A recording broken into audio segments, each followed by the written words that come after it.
Hello friends, welcome to Chubby Vlogs. Chubby Vlogsல இன்னைக்கு நல்ல ஸ்பாஞ்சியான டெலிஷியஸான marshmallow எப்படி பண்ணுறதுன்னு பார்க்கலாம். So come on, let's get started.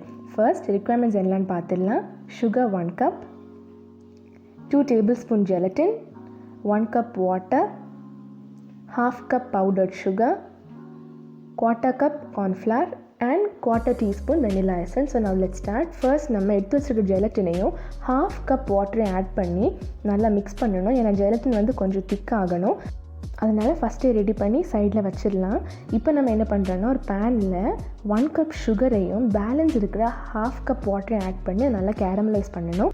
இந்த ரெசிபிக்கு ரொம்ப முக்கியமான ஸ்டெப் என்னென்னா பால் கன்சிஸ்டன்சி வரும்போது நம்ம எடுத்து வச்சுருக்க ஜெலட்டின் மிக்ஸ்சரை ஆட் பண்ணணும். ஸோ பால் கன்சிஸ்டன்சி எப்போ வருது நம்ம ரொம்ப கேர்ஃபுல்லாக செக் பண்ணணும். இதை நம்ம எப்படி செக் பண்ணலான்னா ஒரு பவுலில் வாட்டர் எடுத்து இந்த சுகர் மிக்ஸ்சரையும் ஆட் பண்ணும்போது உங்களுக்கு வந்து நீங்கள் கை போட்டு எடுக்கும்போது ஃபர்மாக நல்லா பால் ஷேப்பில் வரும். ஸோ அதுதான் பால் கன்சிஸ்டன்சி. நீங்கள் ஃபஸ்ட்டு ஆட் பண்ணும்போது அது அந்த சுகர் மிக்ஸ்சர் வந்து வாட்டர் கூட பிளெண்ட் ஆயிரும். ஸோ கொஞ்சம் டைம் ஆக இந்த மாதிரி பால் கன்சிஸ்டன்சிக்கு அது வந்துடும். ஸோ இந்த டைமில் என்ன பண்ணுறோன்னா நம்ம எடுத்து வச்சுருக்க ஜெலட்டின் மிக்ஸ்சர் கொஞ்சம் திக்காக இருக்கும். அந்த மிக்ஸ்சரையும் ஆட் பண்ணி நல்லா மிக்ஸ் பண்ணணும். அந்த ஜெலட்டின் வந்து நல்லா கரையிற வரைக்கும் நல்லா மிக்ஸ் பண்ணணும்.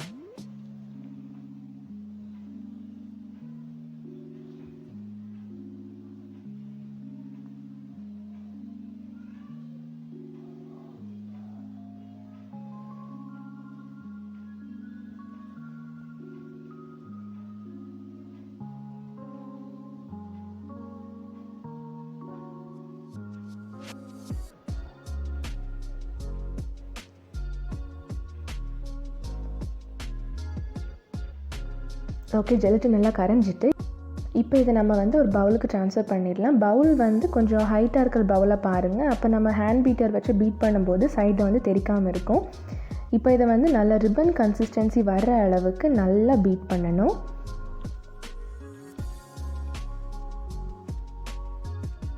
இது வந்து ஒரு 5 minutes ஆகும் ரிப்பன் கன்சிஸ்டன்சி வரதுக்கு.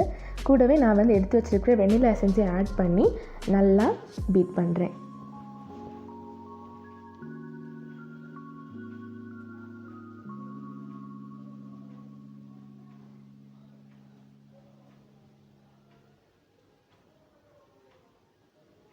ஓகே, ஸோ இதுதான் ரிப்பன் கன்சிஸ்டன்சி. இப்போ நம்மளோட மிக்ஸ்சர் ஆல்மோஸ்ட் ரெடி. இப்போ நான் இதில் வந்து pink food colour 3 drops add பண்ணுறேன். உங்கள்கிட்ட ஃபுட் கலரிங் இல்லைன்னா ப்ளெயினாகவே இருக்கட்டும், ஒன்றும் பிரச்சனை இல்லை.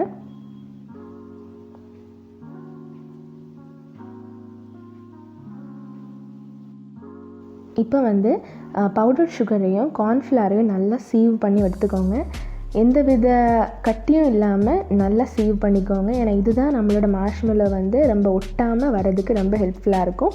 நல்லா கட்டி இல்லாமல் அரிச்சு எடுத்துக்கோங்க. நல்லா சீவ் பண்ணியாச்சு. இப்போ நம்ம மோல்ட்லேயுமே இதை சீவ் பண்ணி மார்ஷ்மெல்லோ மிக்ஸ்சரை இதில் நம்ம ஆட் பண்ணிடலாம். அதுக்கப்புறமா ரெஃப்ரிஜிரேட்டரில் ஒரு 4 to 5 hours வச்சாலே போதும், செட் ஆயிரும். அண்ட் இந்த powder sugar and cornflour mixture எதுக்கு ரொம்ப இம்பார்ட்டன்ட்னா மார்ஷ்மெல்லோ வந்து கொஞ்சம் ஸ்டிக்கியாக இருக்கும் நம்ம ஃப்ரிட்ஜ்லேருந்து எடுக்கும்போது. ஸோ அது ஸ்டிக்கியாக இல்லாமல் இருக்கிறதுக்காக தான் நம்ம வந்து இந்த பவுடர் சுகர் அண்ட் கார்ன்ஃப்ளவர் மிக்ஸ்சரை யூஸ் பண்ணுறோம். அண்ட் நீங்கள் வந்து மார்ஷ்மெல்லோ வைக்க போகிற சர்ஃபஸ்லையுமே ஃபஸ்ட்டே வந்து powder sugar and cornflour sieve பண்ண மிக்ஸ்சரை போட்டுக்கோங்க. அப்போ தான் நமக்கு வந்து அது எடுக்கும்போது கொஞ்சம் ஸ்டிக் ஆகாமல் கம்ஃபர்டபுளாக நீட்டாக வரும். அண்ட் டாப்லேயுமே இதே மாதிரி சீவ் பண்ணிக்கோங்க. பண்ணிவிட்டு நம்ம வந்து யூஸ் பண்ணுற நைஃபையுமே அதே மிக்ஸ்சரால் நல்லா கோட் பண்ணிக்கோங்க. அப்போ தான் ஸ்டிக் ஆகாமல் கட் பண்ணும்போது நீட்டாக இருக்கும். உங்களுக்கு வந்து என்ன ஷேப்புக்கு வேணுமோ கட் பண்ணிக்கலாம். நான் வந்து ஸ்கொயர் ஷேப்புக்கு எடுத்துருக்கேன். எனக்கு ஜென்ரலாக மார்ஷ்மெல்லோனாலே ஸ்கொயர் ஷேப் தான், அதான் பார்க்க அழகாக இருக்கும். ஸோ நான் வந்து ஸ்கொயர் ஷேப்பில் தான் நான் கட் பண்ணுறேன். ஒவ்வொரு வாட்டியும் கட் பண்ணும்போதும் நைஃபை வந்து நல்லா கோட் பண்ணிக்கோங்க. அப்போ தான் ஒவ்வொரு வாட்டியும் ஸ்டிக் ஆகாமல் வரும். அதுக்கப்புறமா நம்ம குட்டி குட்டி பீசஸையும் அகைன் இதே மாதிரி நல்லா கோட் பண்ணிக்கணும். அப்போ தான் ஒவ்வொரு பீஸுமே நமக்கு வந்து ஸ்டிக் ஆகாது. இல்லைனா 2 பீஸெல்லாம் சேர்ந்து ஒட்டிக்கும். அதனால் ஒவ்வொரு பீஸையுமே இதே மாதிரி நல்லா கோட் பண்ணிக்கோங்க. இதே மாதிரி எல்லா பீசஸையும் கோட் பண்ணிக்கோங்க. பார்த்தீங்களா எவ்வளோ சாஃப்டாக ஸ்பாஞ்சியாக இருக்குதுன்னு. நம்ம மார்ஷ்மெல்லோ ரெடி ஆகிட்டு நீங்களும் கண்டிப்பாக ட்ரை பண்ணி பாருங்கள். Marshmallow and chocolate sauce is a perfect combination. அதையும் ட்ரை பண்ணி பாருங்கள். சாக்லேட் சாஸ் எப்படி பண்ணணுங்கிறது என் சேனலில் ஆல்ரெடி நான் வீடியோ போட்டிருக்கேன். அது நீங்கள் இன்னும் பார்க்கலைன்னா I share the link in the description box. To watch it. Do like, share and subscribe. Thanks for watching and stay tuned until our next video.